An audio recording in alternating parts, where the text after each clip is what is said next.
Hi guys, welcome back to my channel. I'm so glad to see you guys again. All right, in today's video, we're going to be talking about what we used for our family curriculum this year. So this is the curriculum that all of my kids did together. So there were several subjects that we did together. We did Bible together, we did history together, and we did science together. Now, we have 3 kids that are currently being homeschooled. We have a 4th one who actually just graduated from high school this past May, so we're super proud of her. But she was never homeschooled. She always went to private school or public school. She chose to continue to be in one of those, and that's okay. So this is mainly for our 7th grader this year, our 6th grader this year, and our 3rd grader this year. So the first subject that I wanted to talk about is Bible. For Bible, we used our 24 Family Ways. This book was amazing. Oh my goodness, I cannot say enough good things about this book. It was awesome. It definitely taught our kids a bunch of different character and life lessons about how to, truly be of good character and make good choices and to do things that God would have us do. It was amazing. If you're interested in any of the things that I talk about today, let me know. I'll be more than happy to do a flip through of it for you if you're really interested. The next family subject that we did together was science. Now, we do science twice a week, 1 week, and then 3 times the next week. So we alternate history and science. One day we do history, the next day we do science. So some weeks it's 3 days of history and 2 days of science, and some weeks it's 3 weeks of science, or yeah, you know what I'm trying to say, right? Some days it's 3 days of science and 2 days of history, and other weeks it's 3 days of history and 2 days of science. There, I think I got it out right. We'll see. So for this year, with our 7th, 6th, and 3rd graders, we did Explore and Creation through Apologia for chemistry and physics. The kids had really asked us this past year to do something that had a lot of experiments in it and had a lot of fun hands-on things. Our oldest is really hands-on with the things that he likes to do, and he just loves science and science experiments. So we decided to go with chemistry and physics. We let the kids choose. So they had a blast with this year. I would say I think the best part about this was all of the different experiments that they got to do. They were able to always, pretty much every day, do something hands-on, and they loved that about this curriculum. Now, what do I think is the biggest downfall of this curriculum? That there were science experiments to do every single day.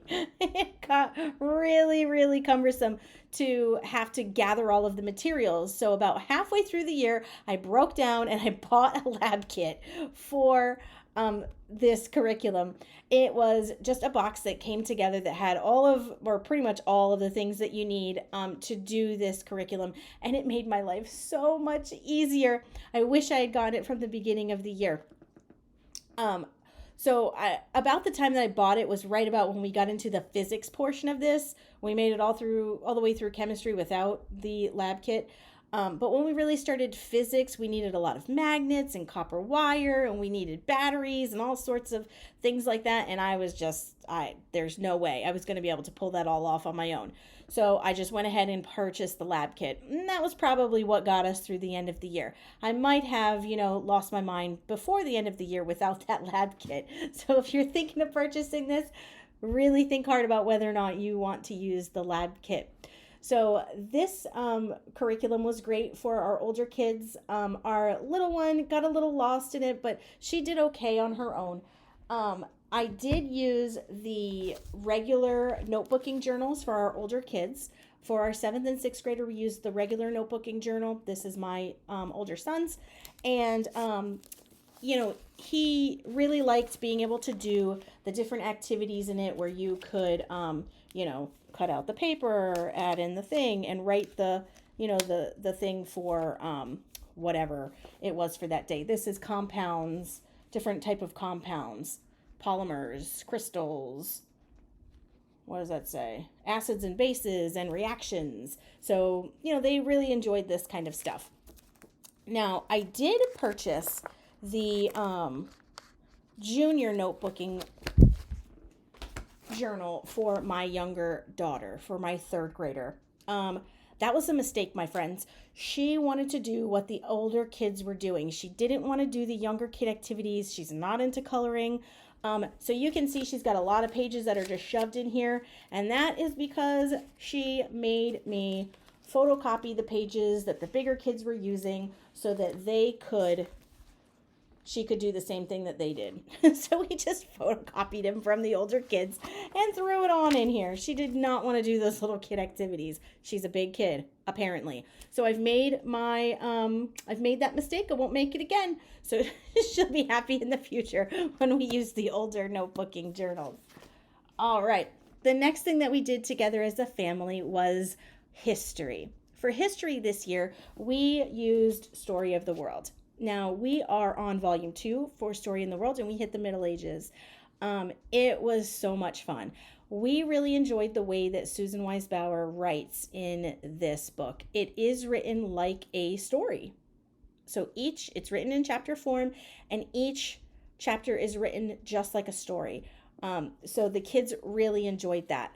I did, if you notice up above, where did I put them? Let's see. So right up over here, you can see there are several copies, 1, 2, 3. I did purchase enough for everyone to have one because I found that the kids weren't really paying attention or learning when they were just listening to the story.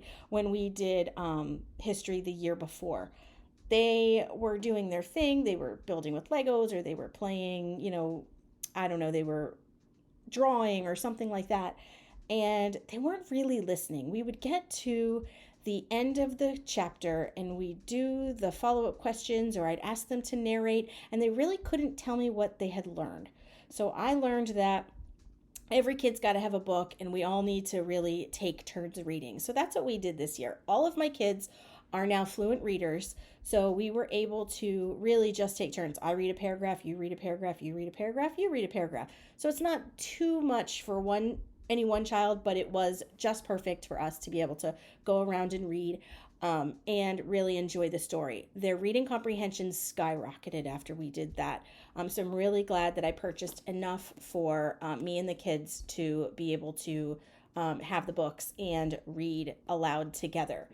We really do enjoy our read alouds. So this was one of the ones that they were able to partake in, and they really enjoyed that. Along with the Story of the World, we used the Story of the World activity book. So in this, it's broken down by chapter, and there's lots of projects and activities in here to do. It even cross-references some of the Usborne encyclopedias and the Kingfisher, all that kind of stuff, the world history. So for the chapter, there were review questions you could ask.